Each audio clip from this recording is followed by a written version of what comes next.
Hello, everyone, and welcome to another episode of Car Wash Magazine Live. As always, I'm your host, Matt DeWolf, editor-in-chief of Car Wash Magazine. Look, guys, we are almost there. We are almost through 2020. Now, it's not like it's like a magic reset. Like, nothing like super awesome is going to happen on January 1st of 2021. But man, is it going to feel nice just to be like, all right, that one's over. Let's move on. I know that there are some shutdown orders starting to crop up, and that's never fun. But I do want to say, let's all just try and remember that we've been there before. We came out okay. We can do it again. If anybody needs help out there, reach out, because we are in the immortal words of High School Musical. We are all in this together, and we can get through it together. We are better together. So, I last week and maybe every week on this show for a while now, I've been talking about how excited I am for what ICA has been working on and what we're going to share with you all in 2021. And I finally got clearance to talk a little bit about one of the things. Only one, but you guys get to be the first to hear this on this program. So here it goes. For a long time, right? So ICA has been kind of talking to operators and in the space for a long time. And one of the things that we always hear and what we always talk about in the show is the importance of people, right? And so one key component to those people and keeping good ones around is good training. And we've been trying to crack this nut for a while, and I think we have something really special for you all in 2021. It's called LEAD. That acronym stands for Leadership, Education, and Development. But at the core, what that means it's car wash training for car wash managers. Okay, let that sink in for a minute. Car wash training for car wash managers. Okay, take that away, then we did our job. But it's not like maintenance or equipment, down in the weeds, that kind of training. This is online training that managers can do anytime, anywhere, to help them develop themselves as a manager. And so a lot of that's going to be around people-focused work and how do you have some of those tough conversations you have to have with team members to kind of make sure that you're building the culture you want. But it's online. It's accessible. I've got really three main things I want you guys to remember today after having heard this. Number one is that this training is meant to be efficient and consistent. So it's developed based on proven learning methods to make sure that training, that car wash training that your folks are getting, sticks, right? And then it's there, it's retained, and they can go apply that on the lot, so to speak. The other thing I want you to know and really keep in mind is that this is online, right? So it's available anytime, anywhere, any device, which improves the odds that your managers are going to be able to find the time to do that training and to complete that work, and then bring that back to the site to put that into play. So that's super important. And you can track that, right? Because it's a whole learning system. And so you can track that, and that's important too. The other thing, the last thing I want you to take away, this thing is all about the people, like we always talk about on this program. It's people-centric, meaning that you can recognize your talent through achieving in this program. And so what does that do for you? That means that your employees and your managers especially can see a path for themselves and see a career for themselves. And that means that they're going to be more willing to stay around. You're going to have less turnover, which means a better environment for you. Again, better training, better people. That's what it's all about. So we're going to talk a lot more about that program in 2021. You're going to hear a lot about it on this show, especially we've got Ken Littrell from the ICA board, who's going to talk about that with us in a few weeks as we kind of talk about what's coming up in 2021. So make sure you tune in for that. Okay. One of the things I also know is important for folks right now, based on the viewership of one of our recent episodes, is online reviews. And so in case you missed episode 35 of this program, we'd had a whole panel dedicated to approaches to online reviews, and of course why Yelp sucks, which we have now determined is a fact based on that program. But I want to share real quick just a quick snippet from episode 35, a little advice for you as you kind of gear up into the holiday time for some of these online reviews. Honestly, it's been a lot about, well, it's a couple of things. One, customer service. Like when you have guys that really know how to just brighten people's days. Um, it's something that we try to teach. Some guys really get it. Some guys they get some of it. The ones that are spectacular at it, like I just won't let go because on a every other day basis, I'll hear about some of my best customer service guys online, and that's been great at filtering out negative reviews. Also, at all of our car washes, we have big signage that says "Please love us" on and leaves our social media handles. We specifically don't put "Please leave a review" or "Please, come and tell us about our job." It's about love us. Come and tell us what was good, so that we can continue to kind of foster those. All right, so that's what you get from Nick Lopez down at Bubble Wath, down at Bubble Bath Car Wash in San Antonio, sharing some of his expertise on how they approach online reviews and really a lot about how they incentivize people through proper word choice. So they focus very heavily on that concept of love us on social media so that they can get more positive reviews and fewer of those keyboard warrior negative reviews. The good news for you all is that if you don't have time to sit down and watch that episode, it was just released yesterday on Car Wash the podcast as a listen-only episode for you. So you can get that wherever you subscribe to your podcast and wherever you're consuming that content. If you don't know where to go, you can go to carwashthepodcast.com. So make sure you check that out. It is joke time, friends. This is my favorite part of this show because they're so good that they're bad or so bad that they're good. I don't know. Something along those lines. This one, because we are in winter in Minnesota and snow is coming, because winter is here, but snow is coming. This one's snow themed. So here we go.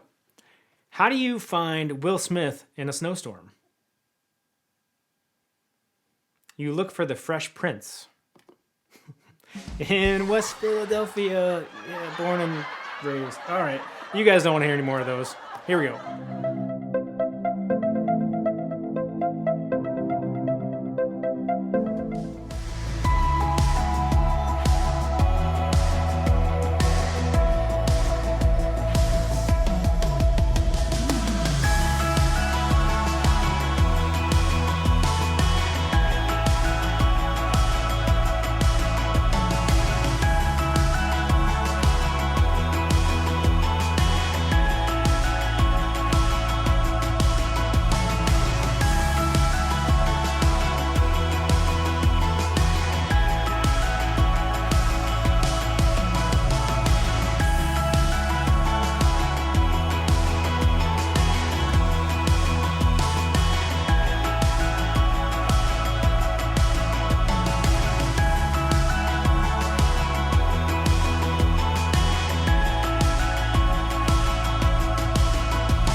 All right, everybody, that was H2WOW in Colorado. And joining us now from that operation is Julie Petty. Julie, welcome to the program.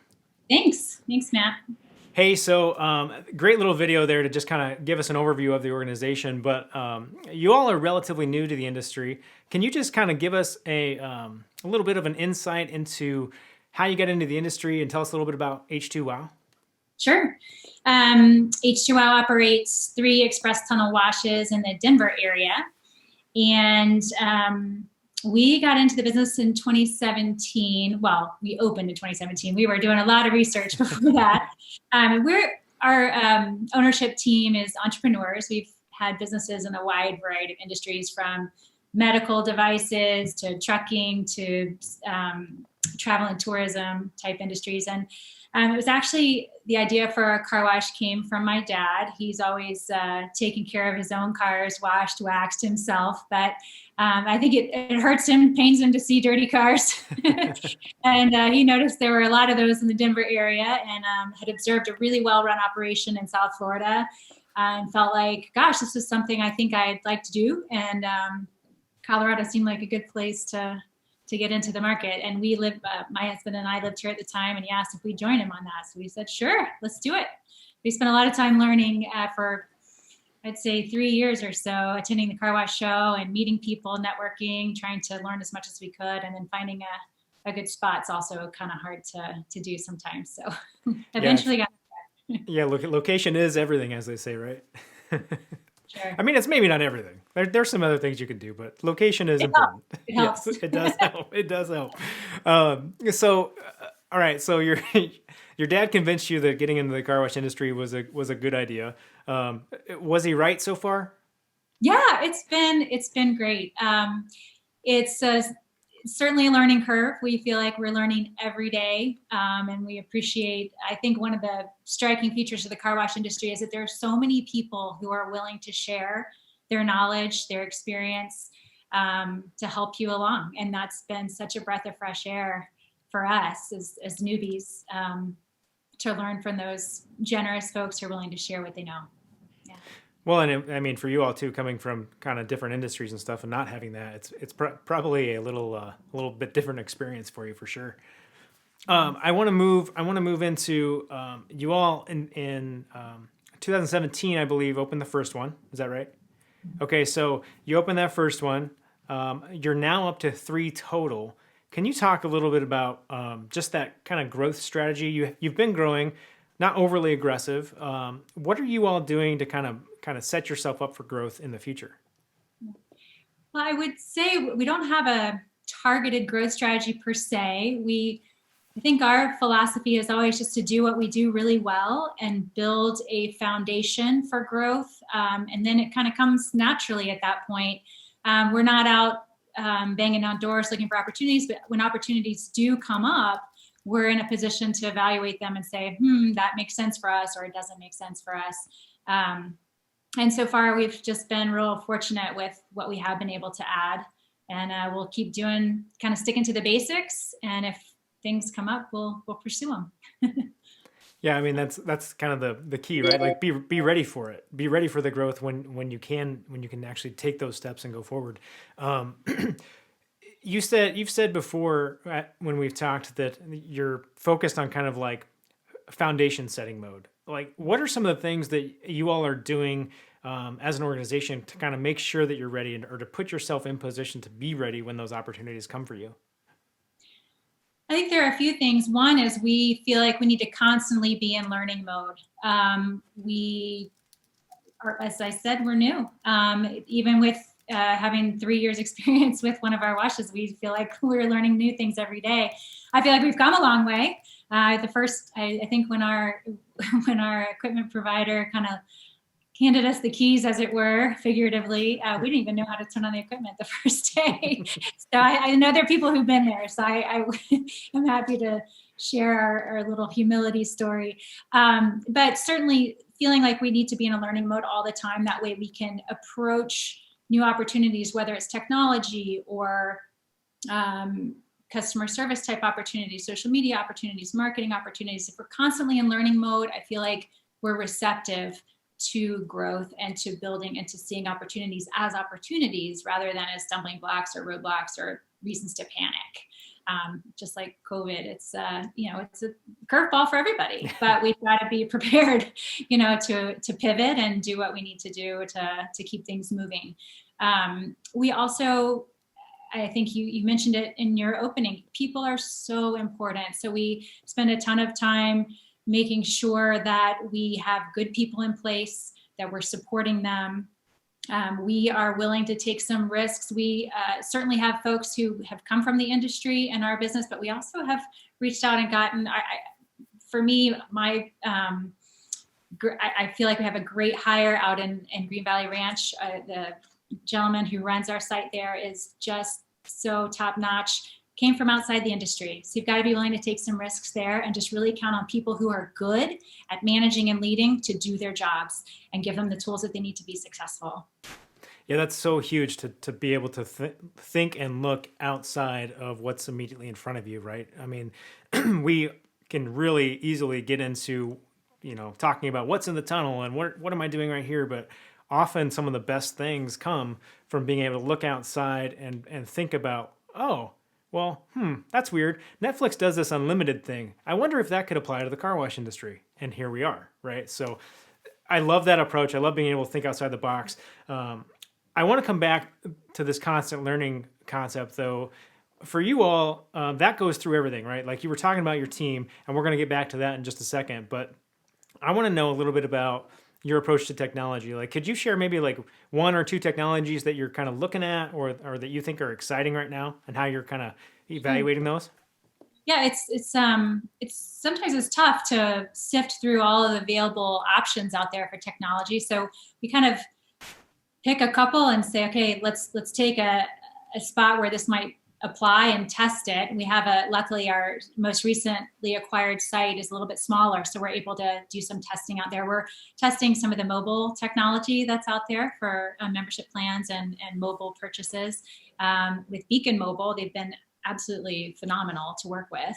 If any of you are interested in looking at Beacon Mobile, that is something we're testing to see how that goes. We're kind of, license plate recognition, RFID, and so we're like, oh, let's just try this other thing and see what happens. We're not getting away from RFID, but we are checking to see how this works and see if it might be a better opportunity for us, or at least something that works in certain circumstances. And then you mentioned it already on the program, and I know we'll get back to it, but we're pretty excited about using technology for our people. We use an automated checklist tool, software tool for daily tasks, daily maintenance.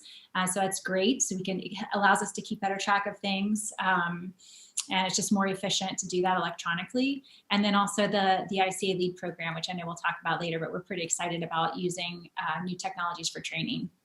Well, we're excited to have you guys on board with that program for sure. We will talk about that in just a second. I want to come back though. So like, are you guys skipping LPR altogether? Like, are you guys just not even doing it?